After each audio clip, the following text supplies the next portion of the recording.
ನೀನ್ ಗಂಡಸ ಇಲ್ವಾ? ಡಾಕ್ಟರ್ ಹತ್ರ ಒಂದ್ಸತಿ ಹೋಗಿ ತೋರ್ಸ್ಕೊ. ಒಂದ್ಸರಿ ಡಾಕ್ಟರ್ ನೋದು, ನಂಗೆ ಗೊತ್ತು ನಿಂಗೆ ಗಂಡಸೆ ಓಕೆ. ಬಟ್ ನೀನು ನೋಡು ಗಿನಿಮಾ ಅಂತ ನಿನ್ ಗಂಡ ಅವಾಗಿಂದ ಈಸ್ ಇಂಟು ಮೂವಿ.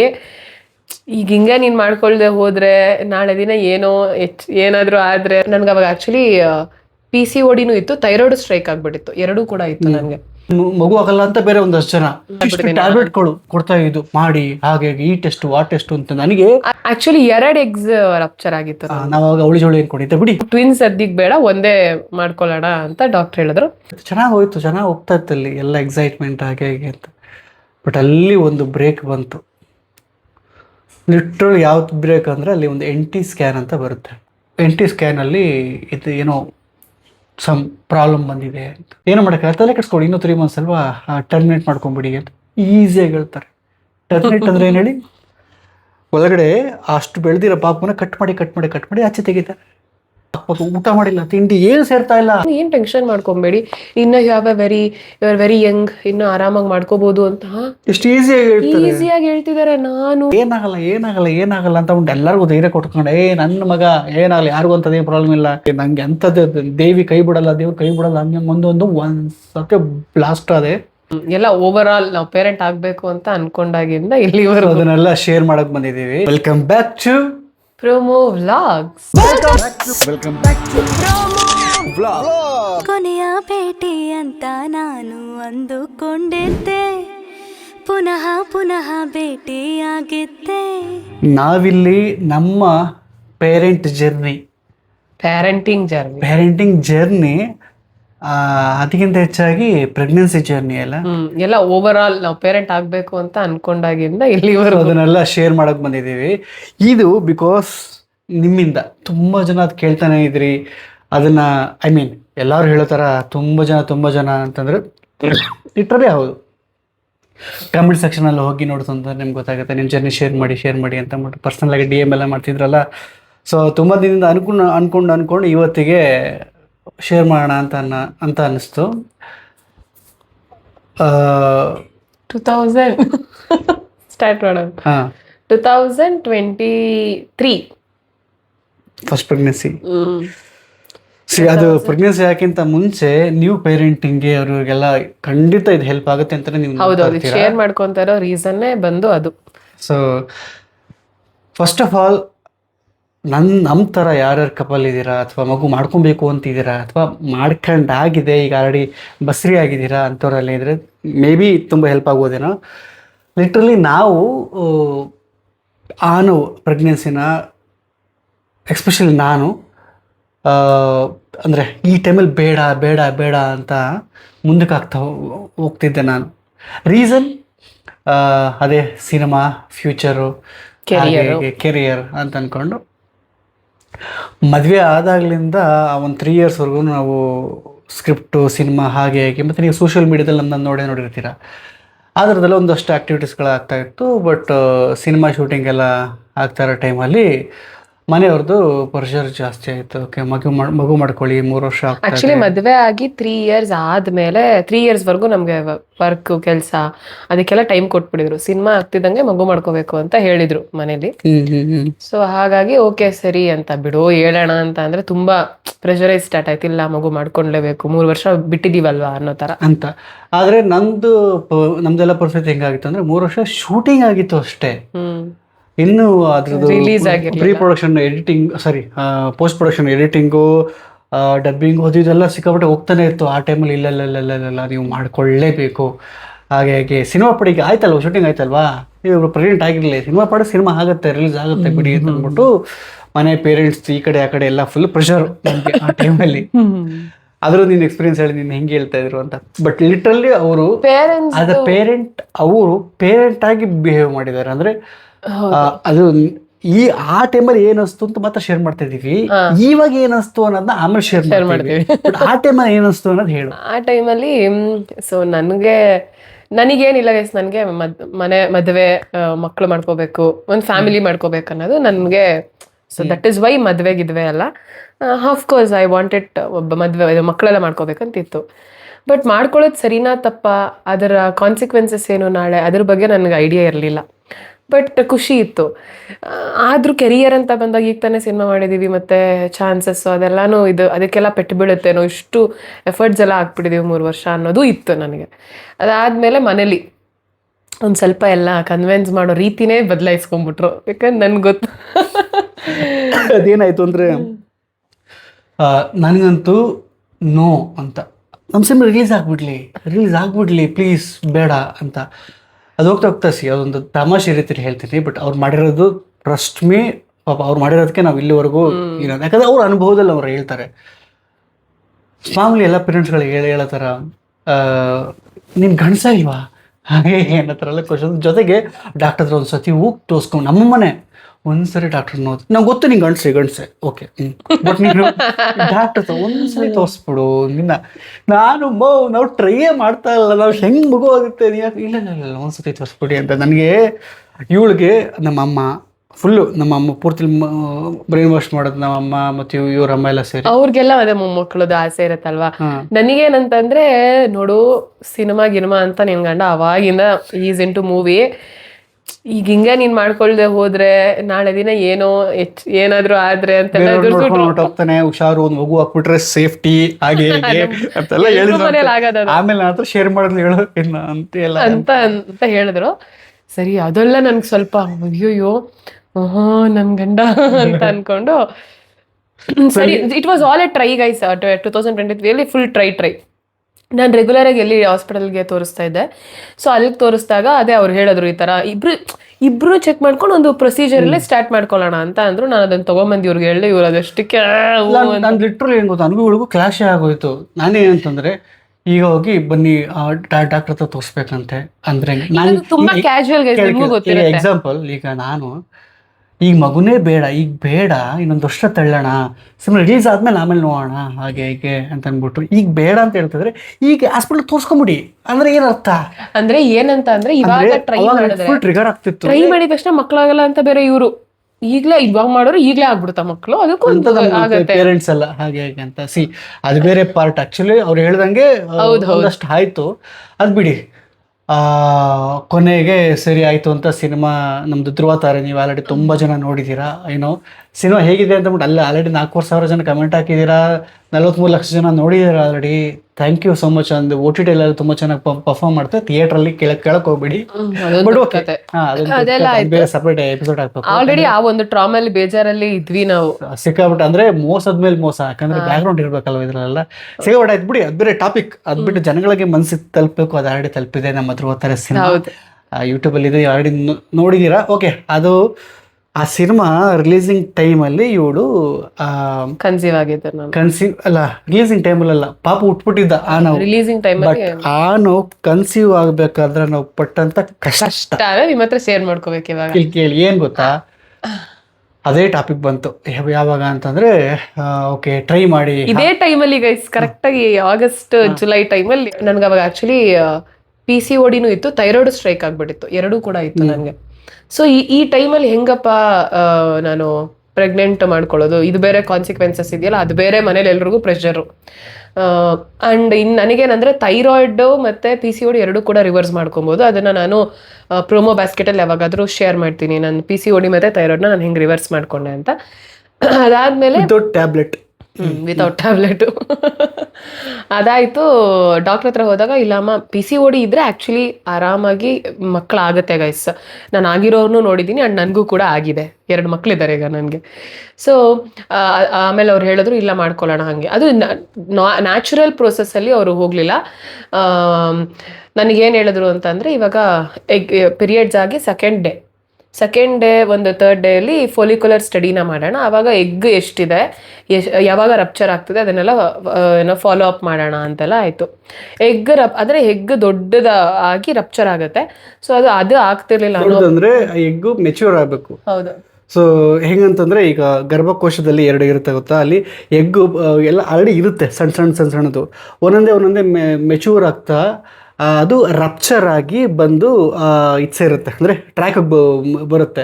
ಅಲ್ಲಿಗೆ ಬಂದರೆ ಓಕೆ ಅದು ಕನ್ಸೀವ್ ಆಗಿ ರೆಡಿ ಇದೆ ಅಂತ ಅದನ್ನ ಚೆಕ್ ಮಾಡಿದಾಗ ಅದೇನಂದ್ರೆ ಎಗ್ ಮೆಚೂರ್ ಆಗಿ ರಪ್ಚರ್ ಆಗ್ತಾ ಇಲ್ಲ ಅಂತ ಮೆಚೂರ್ ಆಗ್ತಾನೆ ಇಲ್ಲ ಅಂತೆಲ್ಲ ಚಿಕ್ಕ ಎಗ್ಸ್ ಇದೆ ಅನ್ನೋ ತರ ಅಂತ ಹೇಳಿದ್ರು. ಬಟ್ ಅದಕ್ಕೆ ಆಕ್ಚುಲಿ ನಾವು ಆರಾಮಾಗಿ ಮಾಡ್ಕೋಬೋದಾಗಿತ್ತು, ಅದನ್ನ ಹೇಳ್ತೀನಿ ನೆಕ್ಸ್ಟ್. ಅದ್ ಬೇರೆ ಆರಾಮಾಗಿ ಆಯ್ತು, ಇವಳು ಇದ್ರಲ್ಲಿ ಸೆಕೆಂಡ್ ಸ್ಟೋರಿ ಅದ್ ಬೇರೆ ಬಿಡಿ.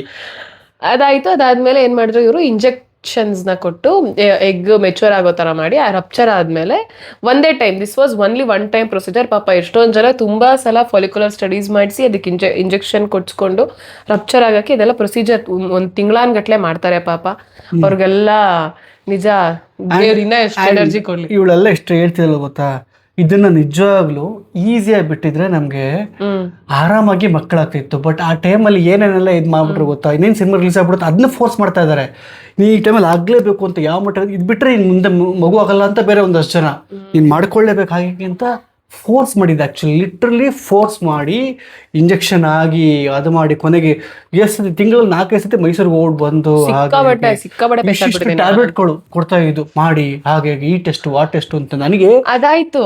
ಇದಾದ್ಮೇಲೆ ರಪ್ಚರ್ ಆಯ್ತು. ಅಲ್ಲಲ್ಲ ಅದನ್ನೇ ಆಗಿ ಕೊನೆಗೆ ಮೆಡಿಸನ್ಗೆ ನೀವು ಅದಕ್ಕಿಂತ ಮುಂಚೆ ಕೊನೆಗೆ ಈ ಸರಿ ಹೋಗಿ ಸ್ಕ್ಯಾನ್ ಮಾಡಿಸಿ ಅಂತಂದ್ರು. ಅವಾಗ ಲೆಕ್ಕ ಕಣುವ ಹತ್ರ ಹೋಗಿ ಸ್ಕ್ಯಾನ್ ಮಾಡಿಸ್ತು, ರಪ್ಚರ್ ಆಯ್ತು. ಓಕೆ ಎಗ್ ರಪ್ಚರ್ ಆಗಿದೆ ಅಂತಂದ್ರು. ಕೊನೆಗೆ ನಮ್ಮ ಡಾಕ್ಟ್ರು ಫೋನ್ ಮಾಡ್ಬಿಟ್ಟು ಆಕ್ಚುಲಿ 2 ಎಗ್ಸ್ ರಪ್ಚರ್ ಆಗಿತ್ತು. ನಾವಾಗ ಅವಳಿ ಜೋಳಿ ಏನ್ ಕೊಡಿದ್ದೆ ಬಿಡಿ, ಟ್ರ್ಯಾಕ್ ಚೇಂಜ್ ಮಾಡ್ಬೇಡ ಇರೋ. ರಪ್ಚರ್ ಆಯ್ತು. ಡಾಕ್ಟ್ರು ಫೋನ್ ಮಾಡಿಬಿಟ್ಟು ಓಕೆ ನೀವು ಇವಾಗ ಟ್ರೈ ಮಾಡಿ ಅಂತ. ನಾವೊಂದು ಪಟ್ಟು ರಪ್ಚರ್ ಆಗಿದೆ ಅಲ್ವಾ ಅಂತ. ಈಗ ಬಿಟ್ಟರೆ 24 hours to 72 hours ಟೈಮ್ ಇರುತ್ತೆ, ಟ್ರೈ ಮಾಡಿ ಅಂತ. ನಂಗೆ ಬಂದು ಅವಾಗ ಡಗ್ನದ ಅಯ್ಯೋ ಹೌದಾ. ಅದೇ ಅವ್ರು ಏನ್ ಹೇಳಿದ್ರು ಅಂತ ಅಂದ್ರೆ ಅವಾಗ ನಮ್ಗೆ 2 ಎಗ್ ರಪ್ಚರ್ ಆಗಿರೋದ್ರ ಬಗ್ಗೆ ಹೇಳಕ್ ಬೇಕಂದ್ರೆ ಒಂದೇ ಸಲ ಟ್ರೈ ಮಾಡ್ಬೇಕು. ನೀವು 2 ಸಲ ಮಾಡಿದ್ರೆ ಅದು 2 ಎಗ್ಗೂನು ಕೂಡ ಇದಾಗ್ಬಿಡುತ್ತೆ, ಆಕ್ಟಿವೇಟ್ ಆಗಿ ಇವಾಗ ಟ್ವಿನ್ಸ್ ಆಗ್ಬಿಡುತ್ತೆ. ನಮ್ಗೆ ಟ್ವಿನ್ಸ್ ಸದ್ಯಕ್ ಬೇಡ, ಒಂದೇ ಮಾಡ್ಕೊಳ್ಳೋಣ ಅಂತ ಡಾಕ್ಟರ್ ಹೇಳಿದ್ರು. ಸರಿ ಹೌದು ಹೇಳಿದ್ರು, ಸೋನಿಯಾ ಮಂದಪ್ಪ ಹೇಳಿದ್ರು ಒಂದೇ ಸಲ ಟ್ರೈ ಮಾಡ್ಬೇಕು, 2 ಸಲ ಮಾಡಂಗಿಲ್ಲ ಅಂತ. ಇಲ್ಲಾಂದ್ರೆ ಟ್ವಿನ್ಸ್ ಗೊತ್ತಾಸಿ ಅದು ತುಂಬಾ ಜನಕ್ಕೆ ಅದೇನೋ ಇನ್ನ ಕೇಳಿಸ್ಕೊಂಡಾಗ ಓ ಶೇಮ್ ಈ ಅಂತ ರಿಯಾಲಿಟಿ ಹೇಳ್ತಾರೆ. ಇಲ್ಲ ಇದು ಪೇರೆಂಟ್ಸ್ ಗೆ ಅಥವಾ ಯಾರು ಗೋತ್ರು ಆಗ್ತಿರ್ತಾರೆ ಅಥವಾ ನಾಳೆ ದಿನ ಯಾರು ಸ್ವಲ್ಪ ಒಂಚೂರು ಇನ್ನು ಅಂತೆಲ್ಲ ಇದೀರ ನೀವು ಕೇಳಿಸ್ಕೊಬಿಡಿ, ಕಿವಿ ಮುಚ್ಕೊಂಡ್ಬಿಡಿ. ಅದರಿಂದ ನಾವು ನೀವೆಲ್ಲ ಹುಟ್ಟಿರೋದು, ಪ್ಲೀಸ್ ಅದನ್ನ ಒಂಚೂರು ಮೈಂಡಲ್ಲಿ ಇಟ್ಕೊಳ್ಳಿ. ಡಾಕ್ಟ್ರು ಹೇಳಿದ್ರು ನೀವಿಬ್ರು ಸೇರಿ ಅಂತ ಅಂದ್ಬಿಟ್ಟು ನಾವು ಬಂದು ಆಗುತ್ತಾ ಓಕೆ ಇದೆಲ್ಲ ನಂಗೆ ಲಿಟ್ರಲಿ ಅದು ಒಂದು ಸ್ವಲ್ಪ ಭಯ ಆಗ್ಬಿಟ್ರೆ ಹಾಗೆ ಹೇಗೆ ಅಂತ. ಬಟ್ ಲಿಟ್ರಲಿ ನಮ್ಗೆ ಅನ್ನೋದು ಟೈಮಿಂಗ್ ಕೂಡ ನೆನಪಿದೆ ಗೊತ್ತಾ, ದಿನ ಯಾರು ಕೇಳಿಲ್ಲ. ಸರಿ ಓಕೆ ಅದಾಗಿ ವೇಟಿಂಗ್ ಮತ್ತೆ ನೆಕ್ಸ್ಟ್ ಇನ್ನೊಂದು 15 days ಇವಳ್ದು next month period time we are waiting. Okay ಆಗುತ್ತಾ ಆಗಲ್ವ. ನನಗೆ ಈ ಸಿನಿಮಾ ಬಿಸಿ ಜೊತೆಗೆ ಈ ಟೆನ್ಷನ್ ಸೈಡ್ ಟ್ರ್ಯಾಕ್ ಹೋಗ್ತಾ ಇದೆ. ಅಂದ್ರೆ ಈ ಟೆನ್ಷನ್ಕ್ಕಿಂತ ಹೆಚ್ಚಾಗಿ ನನಗೆ ಎಕ್ಸೈಟ್ಮೆಂಟ್. ಓಕೆ ಆಗ ಇವರೆಲ್ಲ ಕಾಣಿಸ ಅಲ್ವಾ ಅಂತ ಹೇಳ್ತಿರಲ್ಲ, ಅದೊಂದು ಪ್ರೂವ್ ಮಾಡ್ಕೊಳ್ಳೋದಲ್ಲ ಅಂತ ಬೇರೆ ಅಂಡ್ ಇವಳು ಹೆಂಗ್ಸ ಅಲ್ವಾ ಅಂತೆಲ್ಲ ಕೇಳ್ತದೆ. ಲಿಟ್ರಲಿ ನಮ್ಗೆ ಅವಾಗ ಚಾಲೆಂಜ್ ಆಗ್ಬಿಟ್ಟು ಇವಳು ನಾನು ಹೆಂಗ್ಸು ಅಂತ ಪ್ರೂವ್ ಮಾಡ್ಕೊಬೇಕು. ಅಲ್ಲ ಅಷ್ಟು ಲಿಟ್ರಲಿ ನಾವು ಯಾಕೆ ಇಷ್ಟು ಫ್ರಸ್ಟ್ರೇಷನ್ ಅಲ್ಲಿ ಹೇಳ್ತಾ ಇದೀವಿ ಅಂತಂದ್ರೆ ಆ ಪೇರೆಂಟ್ಸು, ಸಮಾಜ, ಮತ್ತೆ ಕಮೆಂಟ್ಸ್ಗಳೆಲ್ಲ ಬಂದು 3 ವರ್ಷ ಆಯ್ತು ಮಕ್ಕಳೇ ಆಗಿಲ್ಲ ಹಾಗೆ ಏನು ಗಂಡಸ ಇಲ್ಲ ಅಂತ ಸುಮಾರು ಕಮೆಂಟ್ ಆಗ್ತಾನೆ ಇರ್ತಾರಲ್ಲ ಆ ಥರದಲ್ಲ. ಸೊ ಅದಕ್ಕೊಂದು ರಿಸಲ್ಟ್ ಸಿಗುತ್ತೆ ಕೊಡು ಹಾಗೆ ಹೇಗೆ ಅಂತ ಅನ್ಕೊಂಡು ಕೊನೆಗೆ ಅವನು ಅಥವಾ ಅವಳು, ಆ್ಯಕ್ಚುಲಿ ಅವಳು ಆಗ್ತಾಳೆ ಅಂತಾನೆ ಅನ್ಕೊಂಡಿದ್ವಿ. ಕನ್ಸೀವ್ ಆಯ್ತು ಬಿಡಿ. ಅದು ಕನ್ಸೀವ್ ಆಗಿ ನಮಗೆಲ್ಲ ಖುಷಿ ಆಯಿತು. ಕೊನೆಗೆ ನಾವೆಲ್ಲ ತಪ್ಕೊಂಡು ಎಲ್ಲ ಗುಡ್ ನ್ಯೂಸ್ ಎಲ್ಲ ಹೇಳಿ ಹಾಗೆ ಹೇಗೆ ಆ ಹಾರ್ಟ್ ಅದು ಬೀಟ್ ಬಂದಾಗ ಅದೆಲ್ಲ ನಾವೆಲ್ಲ ಎಷ್ಟು ಎಂಜಾಯ್ ಮಾಡಿದ್ದೀವಿ ಅಂತಂದರೆ ಅನ್ನೋದು ಚಾನ್ಸ್ ಇಲ್ಲ. ಯಾಕಂದ್ರೆ ಫಸ್ಟ್ ಬೇಬಿ ಎಲ್ಲ ಫಸ್ಟ್ ಎಕ್ಸ್ಪೀರಿಯನ್ಸು. ಇಡೀ ಕಾಂದನೇ full happy, they are really happy ಆಯ್ತಾ. ಅಷ್ಟು ಖುಷಿಯಾಗಿ ಅಷ್ಟು ಇದು ಮಾಡ್ತಿರ್ಬೇಕಾದ್ರೆ ನನಗೆ ಹೇಳ್ಬಿಡೋಣ ಎಲ್ಲ ನಮ್ಮ ಜನಕ್ಕೆ ನಮ್ಮ ಆಡಿಯನ್ಸ್ಗೆ ಹೇಳ್ಬಿಡೋಣ ಅಂತ ಎಲ್ಲ ಹೋಲ್ಡ್ ಮಾಡಿ ಬೇಡ ಅಂತ ಕನ್ಫರ್ಮೇಷನ್ ಕೊಡ್ತಾ ಇಲ್ಲ. ಒಂದು 3 ಅವ್ರು ಫಸ್ಟ್ ಹೇಳಿದೆ ಹೆಂಗೆ ಗೊತ್ತಾ, ಹಾರ್ಟ್ ಬೀಟ್ ಕಾಣಿಸ್ಬಿಡ್ಲಿ ಆಮೇಲೆ ಹೇಳಿ ಅಂತಂದ್ರು. ಸರಿ ಆಯ್ತು, ಹಾರ್ಟ್ ಬೀಟ್ ಕಾಣಿಸ್ಕೊಂತ ಖುಷಿ ನನಗೆ ಹೇಳ್ಬೇಕು ಅಂತ. ಇಲ್ಲ ಇನ್ನೊಂದು NT ಸ್ಕ್ಯಾನ್ ಬರುತ್ತೆ ಆಮೇಲೆ ಹೇಳಿ ಅಂತ ಅಂದ್ಬಿಟ್ಟೆ. ಅದಕ್ಕೇನು ಕಾಯ್ತು, ಇಲ್ಲ 3 months ಆಗಲಿ ಆಮೇಲೆ ಹೇಳಿ. ಆದರೆ ಇನ್ ಬಿಟ್ವೀನ್ ಈ 3 monthsಲ್ಲಿ ನನಗೆ ತುಂಬ ಕಷ್ಟ ಆಗಿದೆ ಏನಂದರೆ ಎವ್ರಿಥಿಂಗ್ ಇಸ್ ಫೈನ್. ಈಗ ಪ್ರೆಗ್ನೆಂಟ್ ಆಗ್ಬಿಟ್ಟಿದ್ದೀನಿ. ಡಾಕ್ಟರ್ಗೆ ಏನಂದ್ರೆ ಇಮ್ಯಾಜಿನೇಷನು ಗರ್ಭಕೋಶ ಏನಾದರೂ ಇದಾಗಿ ಇದೇನಾದರೂ ಅಬಾರ್ಟ್ ಏನಾರು ಆಗ್ಬಿಟ್ರೆ ಅನ್ನೋದಕ್ಕೆ ನನಗೆ ಲಾಟ್ಸ್ ಆಫ್ ಅದೊಂದು ಟ್ಯಾಬ್ಲೆಟ್ ನೆನಪಿತ್ತು, ಮರ್ತೋಗ್ಬಿಟ್ಟಿದ್ದೀನಿ ಮೆಡಿಸಿನ್. ಸೊ ಅದನ್ನ ಜೊತೆಗೆ ಆಸ್ಪ್ರಿನ್ ಆಮೇಲೆ ಕೊಟ್ಟಿದ್ದು ಬ್ಲಡ್ ಪ್ರಾಬ್ಲಮ್ ಆದಾಗ. ಇದು ಕೊಡ್ತಾರೆ, ಗರ್ಭಕೋಶ ಲೂಸ್ ಆಗಬಾರ್ದು, ಗರ್ಭಕೋಶ ಟೈಟ್ ಆಗಿರಬೇಕು, ಅದು ಲೂಸ್ ಆಗಿ ಏನಾರು ಅಬಾರ್ಟ್ ಆಗ್ಬಿಟ್ರೆ ಅನ್ನೋದಕ್ಕೆ ಒಂದು ಟ್ಯಾಬ್ಲೆಟ್ ಬರುತ್ತೆ, ಯೂಶಲಿ ಕೊಡ್ತಾರೆ. ಸೊ ನನಗೆ ಅದು ಬೇರೆ ಕೊಟ್ಟಿದ್ರು. ಅದನ್ನ ನಾನು ಒಂದು 6-7 ಮಂತ್ಸೋ ಏನೋ ಹತ್ರ ತಗೊಂಡಿದ್ದೀನಿ. ತುಂಬಾ ಮಂತ್ಸ್ ತಗೊಂಡೆ ನಾನು ಅದನ್ನ. ತುಂಬಾ ಕಷ್ಟ, ನಿದ್ರೆನೆ ಬರಲ್ಲ ಅದು ತಗೊಂಡ್ರೆ. ನೆನ್ಸ್ಕೊಂಡ್ರೆ ಭಯ ಆಗುತ್ತೆ ನನಗೆ. Okay, back to the story. ಆಯಿತಾ, ಅಲ್ಲಿ 3 monthsವರೆಗೆ ಹೇಳ್ಬಾರ್ದು ಅಂತ ಇತ್ತು. ಚೆನ್ನಾಗಿ ಹೋಯ್ತು, ಚೆನ್ನಾಗಿ ಹೋಗ್ತಾ ಇತ್ತು ಅಲ್ಲಿ ಎಲ್ಲ ಎಕ್ಸೈಟ್ಮೆಂಟ್ ಹಾಗೆ ಹೇಗೆ ಅಂತ. ಬಟ್ ಅಲ್ಲಿ ಒಂದು ಬ್ರೇಕ್ ಬಂತು. ಲಿಟ್ರಲ್ ಯಾವ್ದು ಬ್ರೇಕ್ ಅಂದರೆ ಅಲ್ಲಿ ಒಂದು NT ಸ್ಕ್ಯಾನ್ ಅಂತ ಬರುತ್ತೆ ಗೈಸ್. ನಿಮಗೆ ಗೊತ್ತಿಲ್ಲ ಅಂತಂದರೆ ಅದೊಂದು ಮೈಂಡಲ್ಲಿ ಇಟ್ಕೊಳ್ಳಿ. NT ಸ್ಕ್ಯಾನ್ ಅನ್ನೋದು that is a main test. Actually ಇದು ಒಂದು ಕೆಲವು ವರ್ಷಗಳ ಹಿಂದೆ ಇರಲಿಲ್ಲ, ಇವಾಗ ಬಂದಿರೋದು ಅದು. ಹೋಗ್ತೀವಿ ನಾವು NT ಸ್ಕ್ಯಾನ್ ಅದೊಂದು ಮಾಡಿಸ್ಕೊ ಬಂದ್ಬಿಡಿ ಹಾಗೆ ಹೇಗೆ ಅಂತ ಹೇಳ್ತಾರೆ. ಹೋಗ್ತೀವಿ, ಅಲ್ಲಿ ಹೋಗಿ ಡಾಕ್ಟರ್ ಹತ್ರ ಅಪಾಯಿಂಟ್ಮೆಂಟ್ ತೊಗೊಂಡು ಕೂತಿದ್ದೀನಿ ನಾನು ಮತ್ತು ಫುಲ್ ಎಕ್ಸೈಟ್ಮೆಂಟಲ್ಲಿ. ಓಕೆ, ನಂಗೆ ಅಲ್ಲೇನಾದರೂ ಯಾವುದು ಯಾವುದು ಜೆಂಡರ್ ಕಾಣಿಸ್ಬಿಡುತ್ತಾ ಅದೊಂದು ಎಕ್ಸೈಟ್ಮೆಂಟ್. ನನಗೆ ಆ ಒಂದು ಎಕ್ಸೈಟ್ಮೆಂಟಲ್ಲಿ ಕೂತಿದ್ದೀನಿ. ಎಲ್ಲ ಆಯಿತು. ಡಾಕ್ಟರು ಬಂದು ಟೆಸ್ಟ್ ಮಾಡೋಕ್ಕೆ ಬಂದರು. ಬಂದೆಲ್ಲ ಆದಮೇಲೆ ನಾನು ಬನ್ನಿ ಇಲ್ಲಿ ನೋಡಿ ಅಂತಂದ್ರೆ ಬಂದ್ಬಿಟ್ಟು 1 ನಿಮಿಷ ಅಂತ ವಾಚೆಕ್ ಕಳಿಸ್ತಾರೆ. ನಾನು ಸರಿ ಆಯಿತು ನಾನು ಏನೋ ಫಸ್ಟ್ ಚೆಕ್ ಮಾಡಿದ್ದು ಮದರ್ಹುಡ್ಡಲ್ಲಿ. ಓಕೆನಾ, ಆಚೆ ಕಳಿಸ್ತಾರೆ. ಓಕೆ ಅಂತ ಮತ್ತೆ ಎಲ್ಲ ಚೆಕ್ ಮಾಡ್ತಾರೆ. ಚೆಕ್ ಮಾಡಿಬಿಟ್ಟು ಮೌಲಿಂಗು ಅಷ್ಟು ಗೊತ್ತಿಲ್ಲ, ಹೇಳಿಲ್ಲ. ಆಚೆ ಬಂದು ಹೇಳ್ತಾರೆ, ಓಕೆ NT ಸ್ಕ್ಯಾನಲ್ಲಿ ಇದು ಏನೋ ಸಮ್ ಪ್ರಾಬ್ಲಮ್ ಬಂದಿದೆ ಅಂತ. ಲಿಟ್ರಲಿ ನಾನು ಬಂದು ಏನೋ ಅಂತಾರೆ ಅದೆಲ್ಲ ಏನಿದೆ ಅಂತ, ಇನ್ನೊಂದ್ಸರಿ ಚೆಕ್ ಮಾಡಿ ಅಂತ. ನಾನು ಇಲ್ಲ, ನೀವು ಸತಿ ಡಬಲ್ ಮಾರ್ಕರ್ ಅಂತ ಬರುತ್ತೆ, ಅದು ಬ್ಲಡ್ ಚೆಕ್ ಮಾಡೋದು, ನೀವು ಅದನ್ನ ಮಾಡಿಸ್ಬಿಡಿ ಅಂತ, ಅದ್ರಲ್ಲಿ ಕನ್ಫರ್ಮ್ ಆಗ್ಬಿಡುತ್ತೆ ಅಂತ. ನನಗೆ ಲಿಟ್ರಲಿ ಅವ್ರು ಹೇಳಿದ್ದು ಒಂದು ಕಡೆ ಶಾಕ್ ಇದೆ, ಏನೋ ಪ್ರಾಬ್ಲಮ್ ಇದೆ ಅಂತಲ್ಲ ಅಂತ ಅಂದ್ಬಿಟ್ಟು. ಆಮೇಲೆ ಗೂಗಲ್ ಮಾಡಿ ನೋಡ್ತೀನಿ, ಫುಲ್ ನನ್ನ ಮೆಂಟಲ್ಲು ಇವಳು ಫುಲ್ ಗಾಬರಿ. ಇವಳಿಗೆ ಅಷ್ಟು ಇದಾಗ್ತಲ್ಲ, ನಾನು ಹೊರಗಡೆ ಗಾಬರಿ ಅದೆಲ್ಲ ನಾನು ಅನುಭವಿಸ್ತಾ ಇದ್ದೀನಿ. ಏನಪ್ಪ ಏನು ಇತ್ತು ಅಂತ ಇವಳು ಕೇಳ್ತಾ ಇದ್ದಾಳೆ ಏನು ಅಂತ. ನನಗೆ ನಂಬಕ್ಕೆ ರೆಡಿ ಇಲ್ಲ. ಹಂಗೆಲ್ಲ ಏನೂ ಆಗಿರಲ್ಲ, ಇನ್ನೊಂದು ಕಡೆ ಚೆಕ್ ಮಾಡಿಸೋಣ ಬನ್ನಿ ಅಂತ. ಇನ್ನೊಂದು ಕಡೆ ಹೋಗ್ಬಿಟ್ಟು ಮತ್ತೆ ಸೇಮ್ NT ಸ್ಕ್ಯಾನ್ ಮಾಡಿಸೋಣ ಅಂತಂದ್ಬಿಟ್ಟು ಅಲ್ಲೂ ಪ್ರಾಬ್ಲಮ್ ಇದೆ ಅಂತ ಬಂತು. ದೇವ್ರಾಣೆ ನಾನು ಎಷ್ಟು ಅನುಭವಿಸಿದ್ದೀನಿ ಅಂತಂದರೆ ಕೊನೆಗೆ ಮೌಲ್ಯಂಗೆ ವಿಷಯ ಲೈಟಾಗಿ ಓಕೆ ಅವಳಿಗೆ ಅರ್ವಾಗ್ತಾ ಬಂತು. ಅದೇನು ಡಬಲ್ ಮಾರ್ಕರ್ದು ಬಂದ ಮೇಲೆ ಕನ್ಫರ್ಮ್ ಆಗುತ್ತೆ ಹಾಗೆ ಹೇಗೆ ಅಂತ ಹೇಳ್ತಾರಲ್ಲ. ನನಗೆ ಸರಿ ಬೇಡ, ಅದು ನೋಡೋದು ಬೇಡ, ನನಗೆ ಇನ್ನೊಂದು ಕಡೆ ಸ್ಕ್ಯಾನ್ ಮಾಡಿಸೋಣ ಅಂತ. ಈಗ ಹೇಳ್ತೀನಿ, NT ಸ್ಕ್ಯಾನ್ ಅಂದರೆ ಏನು ಅಂತ ಗೊತ್ತಿಲ್ಲ ಅನ್ನೋರಿಗೆ.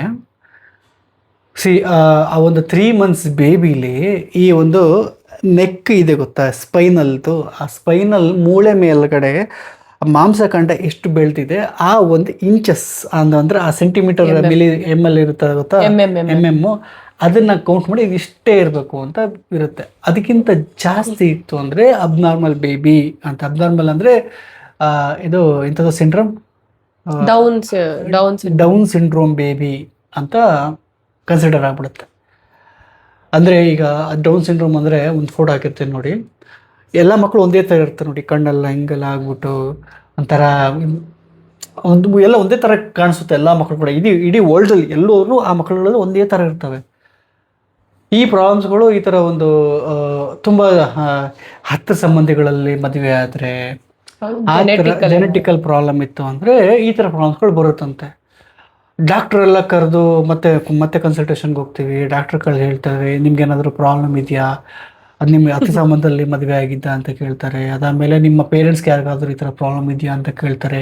ಇವ್ರ ಕಡೆಯಿಂದ ಲಿಟ್ರಲ್ ಯಾವ ಥರ ಹೋಗ್ತಾ ಇದೆ ಅಂದರೆ ನಾವೆಲ್ಲ ರಿಸರ್ಚ್ ಮಾಡ್ತಾ ಇದ್ದೀವಿ ಇಲ್ವಾ ಹಿಂಗೆ ಅಂತ ಕೂಲಾಗಿ ಹೇಳ್ತಾರೆ ಡಾಕ್ಟ್ರುಗಳು. ಓಕೆ, ಇನ್ನೊಂದು ಸತಿ ಇವರು ಇನ್ಯಾವುದೋ ಒಂದು ಬಿಗ್ ಡಾಕ್ಟ್ರು ಅಂತ ಇದ್ದಾರೆ, ಅವ್ರ ಹೆಸರು ಏನು ಅಂತ ಇದೆ ಇಲ್ಲಿ ಒಳ್ಳೆ ಡಾಕ್ಟ್ರು. ಅಲ್ಲಿ ಹೋಗಿ ತೋರಿಸಿ ಅಲ್ಲೂ ಕನ್ಫರ್ಮ್ ಆಯಿತು ಅಂತಂದರೆ ಏನು ಮಾಡೋಕ್ಕೆ ತಲೆ ಕೆಡಿಸ್ಕೊಡಿ, ಇನ್ನೂ 3 months ಅಲ್ವಾ, ಟರ್ಮಿನೇಟ್ ಮಾಡ್ಕೊಂಬಿಡಿ ಅಂತ ಈಸಿಯಾಗಿ ಹೇಳ್ತಾರೆ. ಟರ್ಮಿನೇಟ್ ಅಂದರೆ ಏನು ಹೇಳಿ, ಒಳಗಡೆ ಅಷ್ಟು ಬೆಳೆದಿರೋ ಪಾಪನ ಕಟ್ ಮಾಡಿ ಆಚೆ ತೆಗಿತಾರೆ. ಅಪ್ಪೋ ಎದೆ ಭಾರ ನಮ್ಗೆ ಹೆಂಗಂದರೆ ಲಿಟ್ರಲಿ ಎಷ್ಟು ಓಕೆ ಅದನ್ನೆಲ್ಲ ತಡೆದು ಸರಿ ಆಯಿತು. ನಂಗೆ ಆದರೂ ಛಲ ಏನು ಗೊತ್ತಾ, ಇಲ್ಲ ಇನ್ನೊಂದು ಹೇಳಿದಾರಲ್ಲ ಅಲ್ಲಿ ಹೋಗ್ಬಿಡೋದು ನಾವು ಕರೆಕ್ಟಾಗಿ ನೋಡ್ಬಿಟ್ಟು ಹೇಳ್ತಾರೆ ಅಂತ. ಆಲ್ಮೋಸ್ಟ್ ಅದು 5ನೇದು 6ನೇದು ನಾನು NT ಸ್ಕ್ಯಾನ್ ಮಾಡ್ಸಿರೋದು. NT ಸ್ಕ್ಯಾನ್ ಕಾಸ್ಟ್ಲಿ, ನಮ್ಮ ಕೆಪಾಸಿಟಿ ಅದು ಇನ್ನೂ ಕಾಸ್ಟ್ಲಿ. ಅದು ಇನ್ನೊಂದು ಸ್ವಲ್ಪ ಕಾಸ್ಟ್ಲಿ ಅಲ್ಲಿ, ಯಾಕಂದ್ರೆ ತುಂಬ ಚೆನ್ನಾಗಿ ನೋಡ್ತಾರೆ ಹಾಗೆ ಹೀಗೆ ಅಂತ. ಅಲ್ಲೂ ಹೋಗ್ತೀವಿ. ಅಲ್ಲಿ ಹೋಗಿ ಇದು ಮಾಡಿದ್ರೆ ಹೌದು, ಅದೇ ಅದರಲ್ಲಿ ತುಂಬಾ ಸ್ಪೆಷಲಿಸ್ಟ್ ಅವ್ರು ಕುತ್ಕೊಂಡು ಮೀಟಿಂಗೇ ಮಾಡ್ತಾರೆ ನಮ್ಮ ಹತ್ರ. ಲಿಟ್ರಲಿ ಕಾಯ್ತಾ ಇದ್ವಿ ಇಬ್ರು, ಪಕ್ಕ ಪಕ್ಕ ಊಟ ಮಾಡಿಲ್ಲ, ತಿಂಡಿ ಏನು ಸೇರ್ತಾ ಇಲ್ಲ. ಒಳಗಡೆ ಏನಾಗಲ್ಲ ಬಿಡು ಅಂತ ನಮ್ ಕರೀತಾರೆ ಒಳಗೆ. ಡ್ರಾ ಎಲ್ಲ ಮಾಡಿ ತೋರಿಸ್ತಾರೆ. ಯಪ್ಪ ಒಳಗಡೆ ಹೋಗ್ತಾಳೆ. ನಾನು ಹಾರ್ಟ್ ರೇಟ್ ಇಲ್ಲಿ ನನ್ಗೆ ನಿಜವಾಗ್ಲೂ ಇಲ್ಲಿ ಕೇಳಿಸ್ತಾ ಇತ್ತು. ಮತ್ತೆ ಅವಳು ವಾಪಸ್ ಆಚೆ ಬರ್ತಾಳೆ. ನಾನೇನು ಅಂತೀನಿ, ಬೇಬಿ ಪೊಸಿಷನ್ ಇಲ್ವಂತೀರಿ ಅಂತ ಓಡಾಡಿ ಅಂತೇಳಿ ಹೇಳ್ತಾರೆ. ಸರಿ ಓಕೆ, ಸ್ವೀಟ್ ಏನಾದರೂ ಕೊಡ್ತೀರಾ ಅಂತ. ನಂಗೆ ಆ ಟೈಮ್ ಏನು ತೊಗೊಂಬಂದಿಲ್ಲ, ಸ್ವೀಟ್ನ ಹುಡಿಕೊಂಡು ರೋಡ್ ದಾಟ್ಕೊಂಡು ಎಲ್ಲ ಹೋಗ್ತೀನಿ. ಮತ್ತು ಅವ್ರನ್ನ ಕೇಳಿ ನಾನು ಒಳಗಡೆ ಎಂಟ್ರಿ ಇದೆ ಅಂತ. ಇಲ್ಲ, ನಿಮ್ಗೆ ಅಲೋ ಇಲ್ಲ. ಅಯ್ಯೋ, ಮತ್ತೆ ಪೇಚಾಟ ಆ ನಡುವೆ ಮತ್ತೆ ಹೋದ್ರು. ಆಲ್ಮೋಸ್ಟ್ ಒಂದು 3 to 4 hours ಅನ್ಕೊಳ್ಳಿ. ಸ್ಕ್ಯಾನ್ ಎಲ್ಲ ಆಯಿತು, ಮತ್ತೆ ಒಳಗಡೆ ಕರೀತಾರೆ. ಸೇಮ್ ಅದೇ ಸೈಲೆನ್ಸ್ ಕೂರಿಸ್ತಾರೆ ಮುಂದೆ. ನೋಡಿ, ಗಾಬರಿ ಪಡಬೇಕಂತದ್ದೇನು ಇಲ್ಲ ಅಂತಾರೆ. ಆಲ್ರೆಡಿ ಗಾಬರಿ ಆಗ್ಬಿಟ್ಟಿದೆ. ಮಾಡಿಬಿಟ್ಟು ಮಾರ್ಕ್ ಮಾಡಿಬಿಟ್ಟು ತೋರಿಸ್ತಾರೆ. ಸೇಮ್ ಎಲ್ಲ ಡಾಕ್ಟರ್ಗಳು ಹೇಳ್ತಿದ್ದಾನೆ, ಇದು ಹಿಂಗಿರಬೇಕು, ಹಿಂಗೆ ಈ ಥರ ಇದೆ. 100ರಲ್ಲಿ 30% ಜನಕ್ಕೆ ಈ ಥರ ಬರುತ್ತೆ. ಬಟ್ ಅದಕ್ಕಂತ 31%ಗೂ ಈ ಥರ ಪ್ರಾಬ್ಲಮ್ ಇದೆ ಅಂತಲ್ಲ, ಬಟ್ ಚಾನ್ಸಸ್ ಜಾಸ್ತಿ ಇರುತ್ತೆ. ಒಂದು ಕೆಲಸ ಮಾಡೋಣ, ಲಿಕ್ವಿಡ್ ಓಮ್ದು ಒಳಗಡೆ ಇರೋ ಲಿಕ್ವಿಡ್ನ ತೊಗೊಂಡು ಜೆನೆಟಿಕ್ ಟೆಸ್ಟ್ ಮಾಡಿಬಿಡೋಣ. ನಾನೆಲ್ಲ ಅದು 2 ಥರ ಒಂದು ಟೆಸ್ಟ್ ಬರುತ್ತೆ. ಒಂದು ಹೊಟ್ಟೆ ಒಳಗಡೆ ಏನಿದೆ ಇವಾಗ ವಾಟರ್ ಫಾರ್ಮ್ ಆಗಿರುತ್ತಲ್ಲ, ಆ ಲಿಕ್ವಿಡ್ನ ತೊಗೊಂಡು ಟೆಸ್ಟ್ ಮಾಡೋದು. ಇನ್ನೊಂದು ಬಂದ್ಬಿಟ್ಟು ಬ್ಲಡ್ ಟೆಸ್ಟ್, NIPT ಮಾಡೋದು. ಬೆಟರು ಈಗ ನಮ್ಮ ಡಾಕ್ಟರ್, ಈಗ ನಾನು ತೋರಿಸಿದ ಡಾಕ್ಟರ್ ಹೇಳಿದ್ದೇನೆಂದರೆ, ಇದು ಲಿಕ್ವಿಡ್ ತೊಗೊಂಡು ಮಾಡಿ, ಲಿಕ್ವಿಡ್ ತೊಗೊಂಡು ಮಾಡಿದ್ರೆ ನಿಮಗೆ ನೆಕ್ಸ್ಟ್ ಉಡೋ ಬೇಬಿದೂ ಗೊತ್ತಾಗ್ಬಿಡುತ್ತೆ ಅಂತ ಅಂದರು. ಆದರೆ ಅದರಲ್ಲಿ ಏನು ಪ್ರಾಬ್ಲಮ್ ಅಂದರೆ, ಲಿಕ್ವಿಡ್ ತೊಗೊಂಡು ಮಾಡಿದ್ರೆ ಅಬಾರ್ಟ್ ಆಗೋ ಸಾಧ್ಯತೆ ತುಂಬ ಇರುತ್ತೆ. ಈಗೆಲ್ಲ ಬಂದಿದೆ ಅಮ್ಮ, ಅದೇ ಹಂಗಂತ ಏನು ತೊಂದರೆ ಇಲ್ಲ. ಅಕಸ್ಮಾತ್ ಅಬಾರ್ಟ್ ಆದ್ರೂ ಏನು ಟೆನ್ಷನ್ ಮಾಡ್ಕೊಬೇಡಿ, ಇನ್ನು ಯು ಆರ್ ವೆರಿ ಯಂಗ್, ಇನ್ನು ಆರಾಮಾಗಿ ಮಾಡ್ಕೋಬಹುದು ಅಂತ ಎಷ್ಟು ಈಸಿಯಾಗಿ ಹೇಳ್ತಿದ್ದಾರೆ. ನಾನು ಅಂದ್ರೆ ನಿಮ್ಗೆ ಅದು ಎಕ್ಸಾಂಪಲ್ ಅದು ಹೇಳ್ಬೇಕು ಅಂತಂದ್ರೆ, ಅವ್ರು ಆ ಲಿಕ್ವಿಡ್ ತಗೊಂತಾರೆ ಗೊತ್ತಾ, ಆ ಲಿಕ್ವಿಡ್ ತಗೊಬೇಕಾದ್ರೆ ಹೊಟ್ಟೆ ಒಳಗೆ ಇನ್ನೊಂದು ಪದರ ಅಂದ್ರೆ ಯೂಟ್ರೋಸ್ದು ಒಂದು ಲೇಯರ್ ಬಂದಿರುತ್ತೆ ಗೊತ್ತಾ, ಆ ಲೇಯರ್ನ ಹೋಲ್ಡ್ ಮಾಡ್ತಾರೆ. ಅದೇ ಇಂಜೆಕ್ಷನ್ ಇಂಜೆಕ್ಷನ್ ಮಾಡ್ಬಿಟ್ಟು ಅಲ್ಲಿಂದ ಲಿಕ್ವಿಡ್ ತಗೊಳ್ಳೋದು. ಇದು ಮಾಡಿದಾಗ ಅದು ಅದು ಹೀಲ್ ಆಗದೆ ಒಡೆದೋಗ್ಬಿಟ್ರೆ ಆಭಾಷಣ ಆಗ್ಬಿಟ್ಟಂಗೆ, ಅದು ವಾಟರ್ ಹೋಯ್ತು ಅಂದ್ರೆ ಅದು ಆಭಾಷಣ ಲೆಕ್ಕನೇ ಅದು. ಆ ಥರ ಅಂತ ಎಷ್ಟು ಈಸಿಯಾಗಿ ಅವರು ಅದು ಹೇಳ್ತಾ ಇದ್ದಾರೆ. ನಮ್ಗೆ ಲಿಟ್ರಲಿ ಏನು ಮಾಡೋದು ಗುರು ಬಿಡೋದು, ಅದು ಮಾಡ್ಸೋಕೆ ರೆಡಿ. ಅದು ಮಾಡ್ಸೋಕೆ 32,000 ಹೇಳಿದ್ರು. ಅದನ್ನ ನಾವು ನೋ ಅಂತ ಅಂದ್ಬಿಟ್ಟು ಎಲ್ಲ ಮಾಡಿ ಪ್ರೊಸೀಜರ್ ಆಗೋ ಅಷ್ಟೊತ್ತಿಗೆ 4.5 months ನಂಗೆ ಬೇಬಿ ಬಂಪ್ ಕಾಣಿಸ್ತಾ ಇದೆ. ಜನಗಳು ಕೇಳ್ತಾ ಇದ್ದಾರೆ, ಈಗ ನಾವು ಹೇಳ್ಬೇಕಾ ಬೇಡವಾ, ಇದೆಲ್ಲ ಇದು ಊದಿದೆ ಸಾಕ್ತಾನೆ ಅದೇ ಪ್ರೆಗ್ನೆನ್ಸಿ ಫೇಸ್ ಕಾಣುತ್ತೆ ಗೊತ್ತಾ, ಅದು ಕಾಣಿಸ್ತಾ ಇದೆ. ಎಲ್ಲರೂ ಕಂಗ್ರ್ಯಾಚುಲೇಷನ್ಸ್ ಏನೋ ಅಂತೆಲ್ಲ ಖುಷಿಯಿಂದ ಎಲ್ಲರೂ ಖುಷಿಯಿಂದ ಇದ್ದಾರೆ ಎಲ್ಲರೂ. ನಾವು ಯಾರ ಹತ್ರ ಹೇಳಂಗಿಲ್ಲ, ಬಿಡಂಗಿಲ್ಲ. ಹೊರಗಡೆ ಕಷ್ಟ ಆಯಿತು. ಒಂದ್ಸತಿ ನಾನು ಹತ್ತಿದ್ದೀನಿ ಲಿಟ್ರಲ್, ಅಲ್ಲಿವರೆಗೂ ನಾನು ಏನಾಗಲ್ಲ ಅಂತ ಉಂಟು ಎಲ್ಲರಿಗೂ ಧೈರ್ಯ ಕೊಟ್ಕೊಂಡೆ. ನನ್ನ ಮಗ ಏನಾಗಲ್ಲ, ಯಾರಿಗೂ ಅಂತದೇ ಪ್ರಾಬ್ಲಮ್ ಇಲ್ಲ, ನಾವೇನಂತದ್ದು ಪಾಪ ನನ್ನ ಮಗು ಅಂತ, ನಾ ಅಂಥದ್ದೇನು ಪ್ರಾಬ್ಲಮ್, ಇದು ಮೋಸ ಮಾಡಿಲ್ಲ, ಹಾಗೆ ಹೀಗೆ ನಂಗೆ ಅಂಥದ್ದು ದೇವಿ ಕೈ ಬಿಡಲ್ಲ, ದೇವ್ರು ಕೈ ಬಿಡಲ್ಲ, ಹಂಗೆ ಒಂದು ಸತ್ಯ ಬ್ಲಾಸ್ಟ್ ಅದೇ. ಅದರದ್ದು ಬಿಡಿ, ಅದು ನೆಕ್ಸ್ಟ್ ಎಪಿಸೋಡಲ್ಲಿ ಹೇಳ್ತೀವಿ. ಐ ಥಿಂಕ್ ಇವತ್ತಿಗೆ ಇಷ್ಟು ಸಾಕು ಅಂತ ಅನ್ಕೊಂತೀನಿ. ನಿಮ್ಗೆ ಏನಾದರೂ ಈ ಸ್ಟೋರಿ ಇಂಟ್ರೆಸ್ಟಿಂಗ್ ಅಂತ ಅನ್ಸಿದ್ರೆ ಖಂಡಿತ ಪ್ಲೀಸ್ ಕಮೆಂಟ್ ಮಾಡಿ. ಆ್ಯಂಡ್ ನೀವು ಲೈಕು ಶೇರು ಸಬ್ಸ್ಕ್ರೈಬ್ ಮಾಡೋದ್ರಲ್ಲಿ ನಮ್ಗೆ ಈ ಥರದ್ದು ನಮ್ಮದು ಎಕ್ಸ್ಪೀರಿಯನ್ಸ್ ಶೇರ್ ಮಾಡ್ಕೊಬೇಕಾ ನಮ್ಗೆ ಗೊತ್ತಾಗುತ್ತೆ. ಯಾಕಂದರೆ ಇದು ನಿಮ್ಗೆ ಇಷ್ಟ ಆಗ್ತಿದೆಯೋ ಇಲ್ವೋ ಅಂತ ನಮ್ಗೆ ಗೊತ್ತಿಲ್ಲ. ಅಂದ್ರೆ ಸುಮ್ಮನೆ ನಮ್ಮ ಪ್ರಕಾರ ನಾವು ಒಂದಷ್ಟು ಜನ ನೀವು ಕೇಳಿದಿರಿ ಅಂತ ಅಂದ್ಬಿಟ್ಟು ಈ ಎಕ್ಸ್ಪೀರಿಯನ್ಸ್ನ ಶೇರ್ ಮಾಡ್ತಾ ಇದ್ದೀವಿ. ಬಟ್ ಅದನ್ನ ಹೋಗಿ ನಮ್ಮ ಈ ವ್ಲಾಗ್ ಚಾನಲ್ ಅದು ವೇಸ್ಟ್ ಆಗ್ಬಾರ್ದಲ್ಲ. ದಟ್ಸ್ ವೈ ನೀವು ಇದನ್ನು ಚೆನ್ನಾಗಿದೆಯಾ ಅಥವಾ ಹಿಂಗೆ ಕಂಟಿನ್ಯೂ ಮಾಡಿ. ಅವಳು ಪ್ರೆಗ್ನೆನ್ಸಿದು ಮತ್ತು ಅದಾದಮೇಲೆ ಆನೋದು ಏನಾಯಿತು, ಏನಕ್ಕೆ ಉಳಿಸ್ಕೋಬೇಕು ಅಂತ ಒಂದು ಟಾಪಿಕ್ ಬಂತು, ಏನಕ್ಕೆ ಮತ್ತೆ ಒಟ್ಟೊಳಗೆ ಉಳಿಸ್ಕೊಂಡು ಅವನ್ನ, ಅದಾದಮೇಲೆ ಗ್ಯಾಪ್ ಇಲ್ದೇ ಏನಕ್ಕೆ ಇವಳು ಬಂದ್ಲು ಅನ್ನೋದೆಲ್ಲ ನೆಕ್ಸ್ಟ್ ವೀಡಿಯೋದಲ್ಲಿ ಹೋಗೋಣ. ಸೊ ಗಾಯ್ಸ್, ಇದಾಗಿತ್ತು ಇವತ್ತಿನ ವಿಡಿಯೋ. ನಾಳೆ ವಿಡಿಯೋದಲ್ಲಿ ಮತ್ತೆ ಸಿಗೋಣ. ಅಲ್ಲಿವರೆಗೂ ಬಾಯ್.